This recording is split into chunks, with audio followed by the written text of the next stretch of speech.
Hi, ഞാൻ Mithila, physiotherapist, Aswas physiotherapy, Thrissur. ഇന്നത്തെ കാലത്ത് 4 കണ്ടുവരുന്ന ഒരു ന്യൂറോളജിക്കൽ കണ്ടീഷനാണ് സ്ട്രോക്ക്. 2 തരത്തിലുള്ള സ്ട്രോക്കാണുള്ളത്: ischaemic stroke and haemorrhagic stroke. Ischaemic സ്ട്രോക്കിൽ ബ്ലഡ് ഫ്ലോ ഒബ്സ്ട്രക്റ്റ് ആവുകയും അതുപോലെ തന്നെ ഹെമറേജിക് സ്ട്രോക്കിൽ ബ്ലഡ് വെസൽ റപ്ചർ ആവുകയും ചെയ്യുന്നു.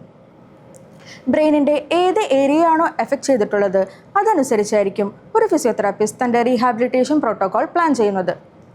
Dysphagia, dysarthria, coma, semi coma, hemiplegia, hemiparesis അങ്ങനെ ഒരുപാട് ആഫ്റ്റർ ഇഫക്ട്സ് സ്ട്രോക്കിൻ്റെ ഭാഗമായി കണ്ടുവരുന്നുണ്ട്. കോമ സ്റ്റിമുലേഷൻ നൽകിക്കൊണ്ട് ബ്രെയിൻ ആക്ടിവേറ്റ് ചെയ്യുകയും അതുപോലെ തന്നെ പേഷ്യൻറ്റിൻ്റെ റെസ്പോൺസ് കൂട്ടുകയും ചെയ്യുന്നു. ചെസ്റ്റ് ക്ലിയറൻസിന് വേണ്ടി chest physiotherapy, breathing exercises, postural drainage technique എന്നിവ യൂസ് ചെയ്യാവുന്നതാണ്. പേഷ്യൻറ്റിൻ്റെ പ്രോഗ്രസ് അനുസരിച്ച് ഒരു ഫിസിയോതെറാപ്പിസ്റ്റ് ആ റീഹാബിലിറ്റേഷൻ പ്രോട്ടോക്കോളിലും ചേഞ്ചസ് വരുത്തുന്നുണ്ട്.